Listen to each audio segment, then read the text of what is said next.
From the previous videos, we understand that Pandas is an open source library that allows one to perform data manipulation in Python. So data scientists use Python for many of the advantages. So we can see few of them here. It allows you to easily handle the missing data. So it allows you to create a one-dimensional data structure called series. And in addition, it provides a multi-dimensional data structure called as data frame. In addition, it provides a panel also as a multi-dimensional data structure. So in this video, we'll be confining to the data structure series and data frame. So mostly we'll be focusing on the data frame data structure as it allows us to create the two-dimensional data structure, which will be very much helpful for the data manipulation activities, and it provides an efficient way to slice the data. In addition, it provides a flexibility to merge, concatenate, reshape, and allows us to perform various operations that are related to the creation, manipulation, and the other data analysis activities. And it includes a powerful time series tool which helps the user to work with. Before working with the data structures that are supported by Pandas, we need to install the package into the runtime environment, right? Let's see how we can install Pandas package into the Python environment. So we can use the command pip install pandas when you are using the command prompt, or if you are using the Jupyter notebook, you can prepare the same command pip install pandas with an exclamatory symbol so that it executes as a statement as if you are executing at the command prompt. And if you are using the Anaconda environment, then you can use the statement conda install -c Anaconda pandas. So this statement allows you to install pandas in the Anaconda environment. So now as I am using the Jupyter notebook, so I am using the statement pip install pandas with appending the symbol exclamatory. Here you can observe that already pandas is installed in my system. So it's saying requirement already satisfied.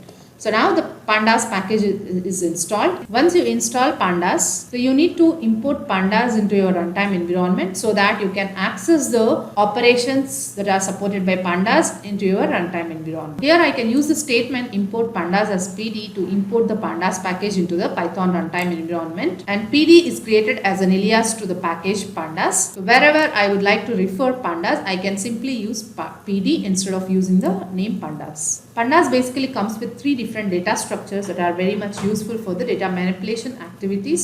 So one is a series, the other one is the data frame, and one more data structure supported by pandas is the panel. So in this video, we'll see briefly about the series data structure, which allows you to create the one-dimensional data structure. And the series can be created from a list, a dictionary, or even from a scalar value, and also from the NumPy arrays.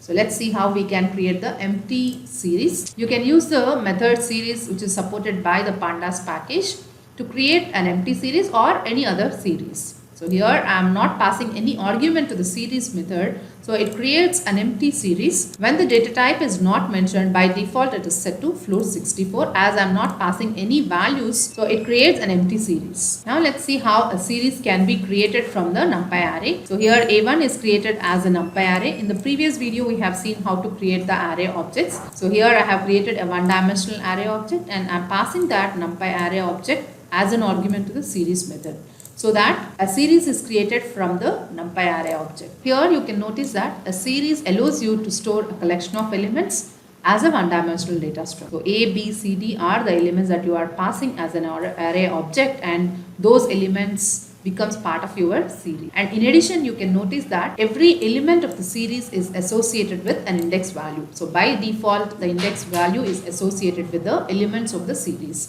So you can notice that integer index is associated with the values. And now let's see how we can create a series from the list. You can even pass a collection of elements as a list to the series method, so that creates a one-dimensional data structure from the collection of elements you are passing as a list. In addition, the series method also takes a dictionary as an argument, so that it creates a one-dimensional array object from the dictionary of elements you are providing. And when you pass a dictionary, the keys of the dictionary becomes the index values. So here you can observe the values of the dictionary are 0, 1 and 2. So they become the values, whereas the keys of the dictionary A, B, C, they become the index values.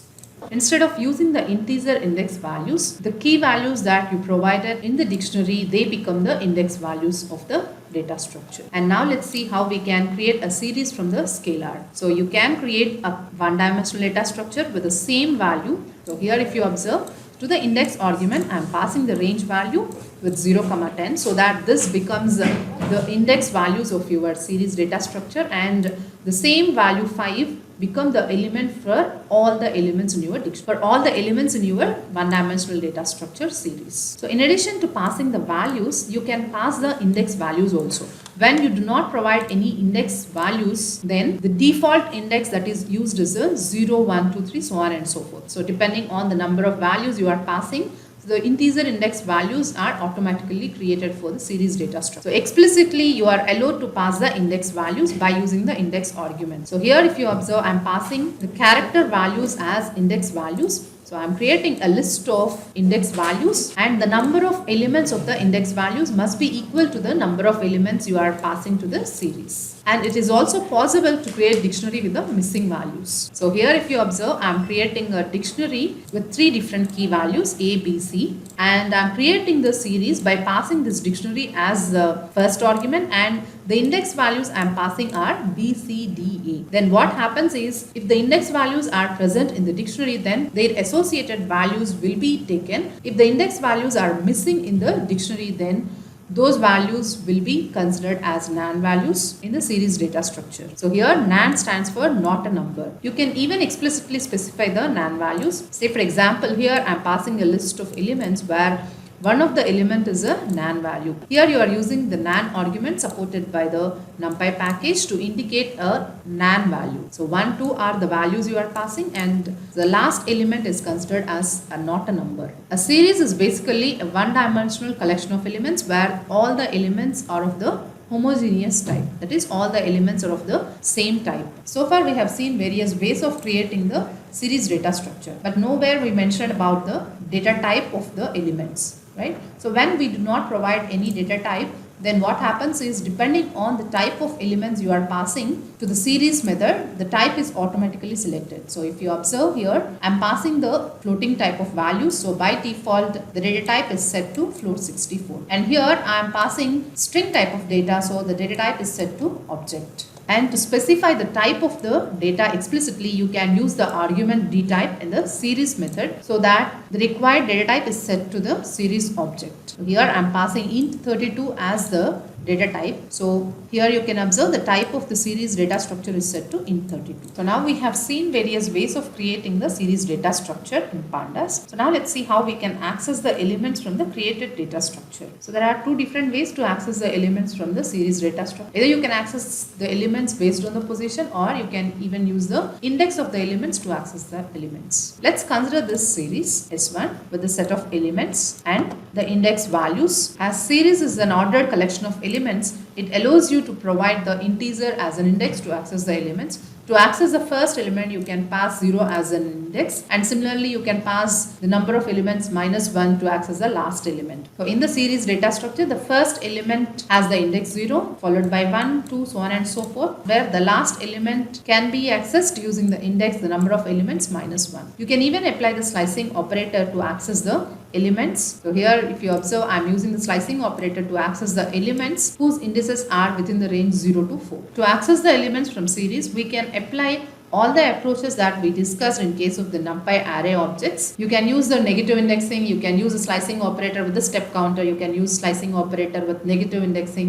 So all those are applicable here also. Just to avoid redundancy, I am not repeating the same. You can go back and check that video on NumPy to get the better idea on how to access the elements from the series object. You can even access the elements from series by providing the index as an argument. Here if you observe, the element 5 is associated with the index A. So I can use its index to access that element. So S1 of A. So you need to observe that the index is enclosed within quotes, so that it indicates you are accessing the elements by using the index. So far we have seen how to access single element or multiple elements, either using the integer indexing or index as a key value to retrieve the elements from series data structure. Now let's see some more additional ways of retrieving the data from the series data structure. So consider this series for the illustrations. You have S1 as a series with 10 different elements. Sometimes it is required to access the elements either from the beginning or from the end of the list, right? So in that case, we have methods that supports doing that. So you have the head method which allows you to retrieve the elements from the beginning of the series. And similarly, tail method allows you to retrieve the elements from the end of the series data structure. So you can pass the integer value specifying the number of values that you would like to retrieve from the data structure. So here if you observe S1 dot head of 5, it retrieves the first 5 elements from S1, and similarly S1 dot tail of 5, it retrieves the last 5 elements from the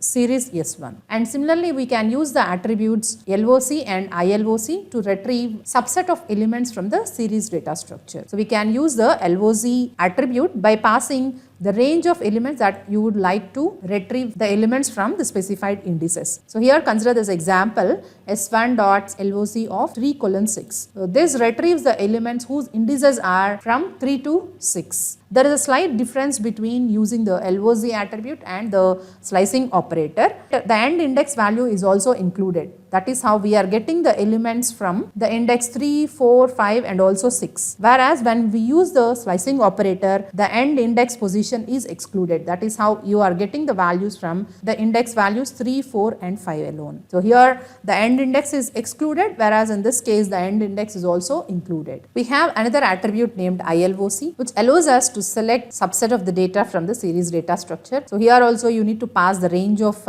index values, so from which we would like to access the subset of elements from the series data structure. So in this example we are using S1 dot ILOC of 3 colon 7. So here also we are getting the values from the index values 3, 4, 5 and also 6. So here ILOC stands for integer location. So to this ILOC attribute you are allowed to pass only the integer values as index values. So far we have seen how to create the series data structure and how to access the elements from the series data structure in pandas, right?